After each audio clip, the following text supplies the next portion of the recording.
asumsi, masih seputar asumsi.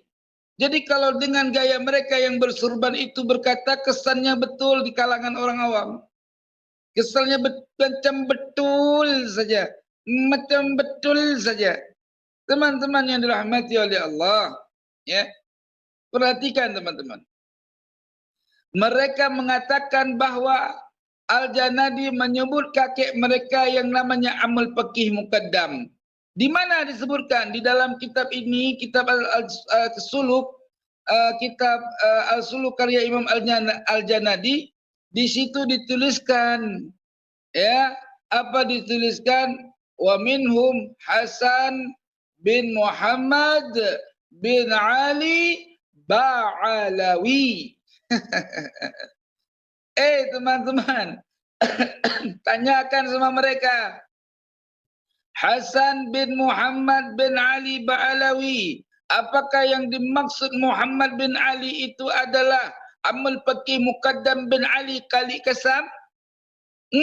Coba lihat di dalam kitab-kitab mereka yang menjadi referensi dalam penetapan nasab mereka, yaitu 3 kitab. Yang pertama kitab As-Sajaratul Mubarakah yang masyhur, dan itu pun harus kita tahu bahwa orang-orang yang kemudian mencatat nasab mereka yang namanya Ali bin Ja'far As-Saqaf, itu nasabnya juga perlu dikaji ulang teman-teman. Karena dia menyembulkan nasab kepada Alwi bin Ahmad Maula Marhamah. Padahal Ahmad Maula Marhamah tidak punya anak yang bernama Alwi. Tidak punya teman-teman. Ahmad Maula Marhamah atau sahib Maryamah, bukan Marhamah, Maryamah ya. Saya ulang sabqul lisan.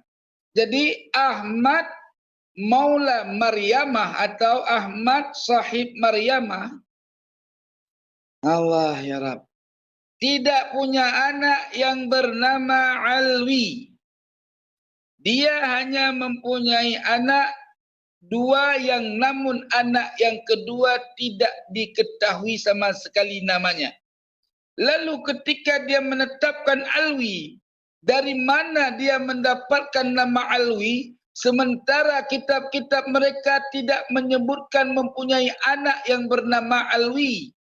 Tidak mempunyai nama yang bernama apapun anaknya. Anaknya Ahmad sahib Maryamah. Tidak punya siapapun. Tidak diketahui namanya. Lama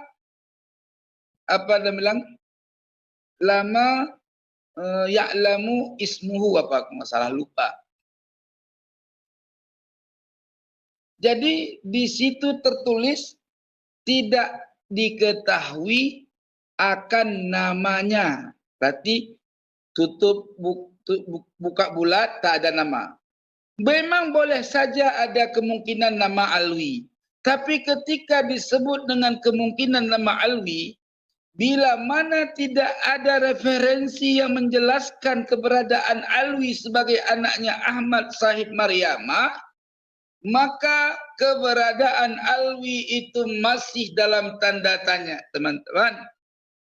Lalu bagaimana mereka bisa mengisbat sebuah nasab yang nama dalam ahli mereka tidak ada diketahui nama, lalu mereka menetapkan namanya untuk mengklaim diri mereka adalah bagian daripada anaknya Ahmad sahib Maryamah atau Maula Maryamah.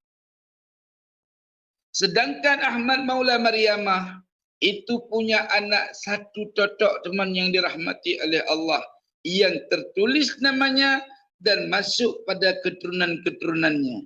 Sementara Jalul Ali bin Ja'far tidak melalui anak yang disebutkan namanya. Ini mesti ada persoalan yang harus dikaji lagi secara mendalam.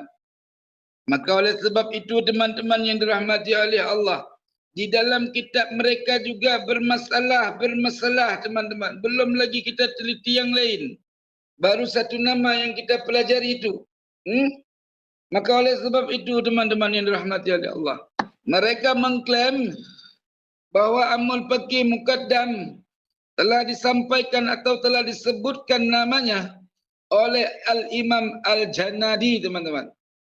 Padahal begitu kita buka kitab Al-Janad, kitab mereka, Syamsul Zahira, Khidmatul Ashirah, Syajaratul Kubra, tidak sama sekali ya Ammul Faqih Muqaddam memiliki anak yang bernama Hasan. Anaknya 5 Ammul Faqih Muqaddam, yang 2 inqirat tidak punya keturunan, yang 3 punya keturunan, dan yang 3 itu pun bukan, tidak ada yang namanya Hasan. Wahai teman-teman yang dirahmati oleh Allah. Jadi yang 2 orang ini yang enggak ada keturunan juga bukan nama Hasan, teman-teman yang dirahmati oleh Allah. Buka sendiri keturunan Ammul Faqih Muqaddam dalam kitab saja, dalam kitab Syamsul Zahirah, teman-teman. Dalam kitab Khidmatul Ashirah, dalam kitab Syajaratul Mubarak, Syajaratul Kubra mereka. Perhatikan dan coba lihat siapa yang menuliskan Asy-Syajaratul Kubra mereka, penulisnya siapa, orang di zaman mana. Lalu lihat kitab Asy-Syajarat, Syamsul Zahirah mereka dengan kitab Al-Khidmatul Ashirah. Perhatikan siapa yang lebih dahulu di dalam mengarang kitab itu, teman-teman yang dirahmati oleh Allah. Lalu di dalam kitab Syajarah Syamsul Zahirah, Syamsul Zahirah mereka juga tidak menulis nama anak yang bernama Ahmad Sahib Maryamah atau Maula Maryamah. Mereka menyebutkan ada 2 anak, tetapi yang ada mereka sebutkan, yang mereka terangkan satu saja anaknya yang wahai teman-teman yang dirahmati oleh Allah. Siapa anaknya yang itu namanya? Namanya Umar, teman yang dirahmati oleh Allah. Umar itu punya anak Ahmad Al-Maknun. Nah, Ahmad Al-Maknun punya anak 2, teman yang dirahmati oleh Allah yang punya keturunan. Coba buka kitab-kitab nasab mereka ya, wahai teman-teman yang dirahmati oleh Allah.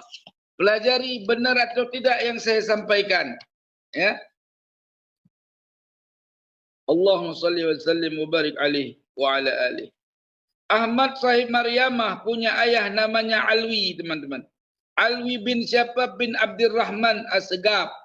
Ya, Alwi bin Abdurrahman As-Segaf punya anak 3, Ali Abdurrahman. Nah, sedangkan pengarang kitab yang namanya Khidmatul Ashirah itu berjalur daripada Abdurrahman bin Alwi bin Abdurrahman As-Segaf. Adapun yang namanya Ahmad Sahib Maryamah atau Maula Maryamah, dia hanya punya anak 2, namun anak yang kedua lam najid ismahu. Artinya ada yang tulis dengan lafaz lama najidu ismahu. Sungguh tidak kami dapatkan ismahu akan namanya. Anak yang pertama Umar. Umar itu punya anak 1, Ahmad Al-Maknun. Ahmad Al-Maknun punya anak Ali Abdurrahman. Abdurrahman juga punya anak yang namanya Syekh Al-Madzub. Abdurrahman punya anak Alwi. Alwi punya anak Abdurrahman punya anak Alwi. Anak kedua, anak ketiga Ahmad Syarif. Ada 3 dia punya anak daripada keturunan Abdurrahman bin Ahmad Al-Maknun bin Umar bin Ahmad Sahib Maryamah bin Alwi bin Abdurrahman As-Segaf. Maka teman-teman yang dirahmati oleh Allah ini. Jadi ketika kita mengkaji dari kitab-kitab mereka, banyak nama-nama yang enggak ada tapi diada-adakan. Apalagi Ubaidillah. Inilah yang dilakukan oleh Ali As-Sakran. Dia mengkias-kiaskan, menganalogikan, mengasumsi-asumsikan bahwa kakeknya yang bernama Ubaid. Nama siapa? Ubaid. Ya, Ubaid itu aslinya namanya Abdullah.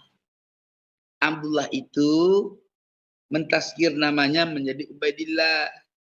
Ketika kita tanya Ubaidillah itu ditazkirkan dari Abdullah menjadi Ubaidillah, itu dasarnya dari mana? Coba tanya, mutar-mutar nggak ketemu dari kitab manapun, nggak bakal ketemu yang namanya Ubaidillah kecuali dari siapa tadi, Ali As-Sakran, ya, melalui proses berita orang sebelumnya, yaitu orang tuanya atau kakeknya atau saudara kakeknya atau mamangnya lah. Jadi ini ada informasi-informasi tanpa riwayat. Maka mereka, ya, saking puyeng otaknya, saking puyeng, jadi mereka mengkat. Artinya kalau kalian menolak Ba'alawi dengan mempergunakan persoalan kitab terjemahan, maka nasab Nabi pun tidak ketemu kitab terjemahan. Kata mereka, teman-teman, kejam sekali. Jadi gara-gara Ba'alawi dirungkat, mereka ingin merungkat nasab Nabi Muhammad sallallahu alaihi wasallam. Jahannam kali mereka, teman-teman. Teman-teman, ada lagi informasi, teman-teman. Jadi ada anak muda ya teriak-teriak di TikTok dengan bahasanya begini, teman-teman. Kami sudah pernah sekolah di sana. Kami belajar tahadzuts bin nikmat di Yaman. Itu Ubaidillah adanya makamnya ditemukan di Gor, di Cor apa di Bor itu namanya, nama kampungnya. Sedangkan Ahmad bin Isa itu ada di Husaisah. Teman-teman yang dirahmati oleh Allah, makam enggak menjadi bukti kebenaran seseorang. Karena yang menjadi bukti keberadaan seseorang itu yang lebih akurat adalah kemasyhuran namanya. Yang namanya itu dikenang dan dicatat oleh orang-orang ahli ilmu, orang-orang ahli sejarah. Yang kedua, untuk membuktikan keakuratan bahwa dia ini seorang yang besar, seorang yang alim di masa itu, maka kita dapat melihat adakah dia mengarang suatu karya. Kalau karangannya hanya sebatas surat cinta, itu bukan membuktikan kealiman, teman-teman. Sedih kita.